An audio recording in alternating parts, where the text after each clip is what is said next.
بەداخەوە تووشی کەسێکی زۆر درڕندە بوو، هیوادارشم ببێتەوە قەزیی ڕەئی عام ئەعدام بکرێتن. سلااوتان لێبێت بینەرانی پایتەخت میدیام، کاتتان باش. لە هۆلی میدیام لە شاری هەولێر دیارە ئەمڕۆ مەراسیمی چلەی ماتەمینی بۆ خانەوادەی دکتۆرە سانا ئەنجام درا کە چوار ئەندامی خێزانەکەی لە شەوی 13/3/2025 با کارە ساتێکی دڵتەزین گیانیان لە دەستدا. من ئێستا لەگەڵ یەکێک لە ئەندامانی خێزانەکەیان قسە دەکەم.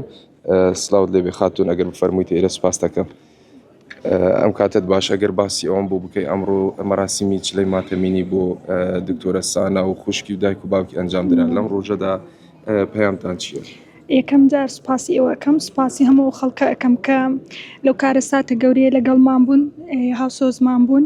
بەڕاستی یعنی زۆر کاتێک کە دەبینی کەسانێک دەهاتن بۆ تازیەکەمان کە یانوت ئێمە هیچ ناسیارمان نین، بەڵام کە ئەو کارە ساتەمان بیستووە هاتووین ویستمانە هاوبەشی خەمەکەتان بین. ئەو هەستە زۆر خۆشە کە وڵاتێک دەژین تاوکە ئێستا ئەڵین الحەمدوللا پاش ئەو مصیبەتەی بای ئەوەندەی تیا ماوە کەسایەتی دڵسۆز و باش کە لە ڕۆژانی وا هەست بە ئازاری خەڵکی تر بکەین.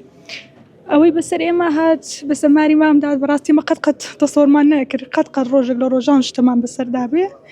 ئامۆزاکانم دکتۆرە سانا ئەوە معروف بوو کە هەموو خەڵک ئەیان زانی کە کەسێکی تا برێی یعنی کۆکەرەوەی عائیلەکەمان بوو. لەناو هەموو ئامۆزاکانم یعنی ئەو لە هەمووان زیاتر پەیوەندی دەکرد و کوبرەی حەرەکە و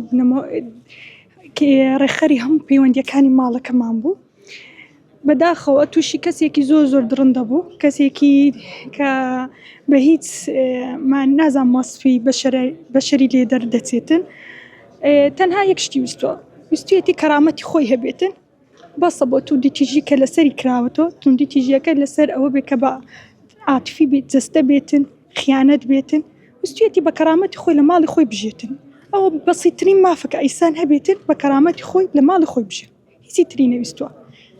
ئیتر تووشە بەزمە بوون. بەشداریەکی یەکجار زۆری خەڵکیمان بینی کە بەشدار بوون لە مەراسیمی چلەی ماتەمینەکەیان. ئەمە بۆ ئێوە مانای چی دەدا دکتۆرە سانا و دایک و باوکی کە وەکو لە مەراسیمەکەش بینیمان وەسفێکی زۆریان کرد؟ بەڵێ خۆی ئەوەی کە بەشێک لە دڵمان دەداتەوە ئەوەیە کە مامەم هەردەم هەوڵی داوە کە ناوی کە بڕواتم ئەو ناوەک نەبێتن و لەبیر بکرێتن. زۆر حەزی بۆ کرد کە کۆشش بکاتن یا خەباتێکی هەبێ چۆن برێ پەنجەمۆرێکی هەبێتن لەسەر ژیانی هەموو کەسانێک.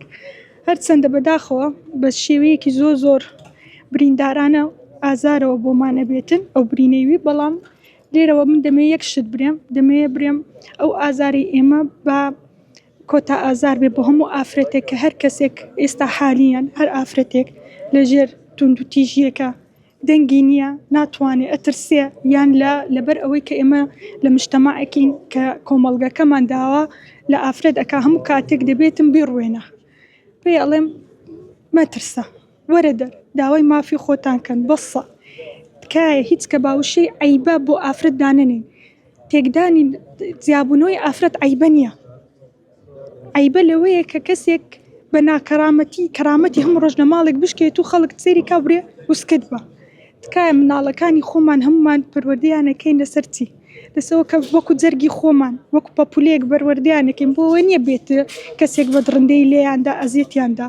ئیتر هیوام ئەوەیە بەس ئەو کارە ساتی ئێمە بە هیچ زۆرێک دووبارە نەبێتەوە. ئەو درڕندەیە بەڕاستی دەبێت بکرێتە ڕەئی عام، هیوادارشم ببێتەوە قەزیی ڕەئی عام ئەعدام بکرێتن، چکەوەکو ئاگادارم ئێستا بەتەمانم حامی و شت بۆ بکرێ و دیفاع لە خۆی بەتەمای بکە، نازانم چ دیفاعێکی لەسەر ئەکرێ.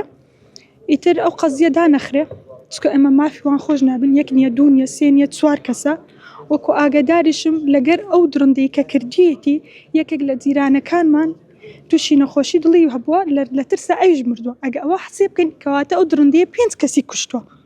تاوانەکە تاوانێکی بچووک نییە، کەسێک نییە برێ بێهۆش بووم، کەسێک نییە برێ من نەخوندەوار بووم نەمزانە چاک پلانی بۆ داناوە، پلانەکەشی زۆر بەڕێکی وا ڕێخست بوو کە چۆن سەفەر کا بچێتە دەرەوەی وڵات.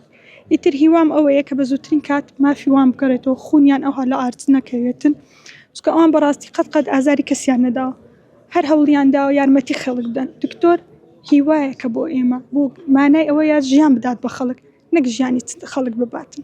سپاس بۆ ئێوەش. سپاس دەکەم بە خۆتان خۆش بن دووبارە سپاس. زۆر سپاس زۆر خاتون بەڵێ بینەرانی پایتەخت ئەوەی کان و بیستان و گوێبیستی بوون لێدوانی یەکێک لە ئەندامانی خێزانەکەی دکتۆرە سانا بوو کە شەوی 13 2025 لەلایەن کەسێکەوە بە ناوی دکتۆر سیروان هێرشیان کرا سەر و 4 کەس لە ئەندامانی خێزانەکەی کوژران.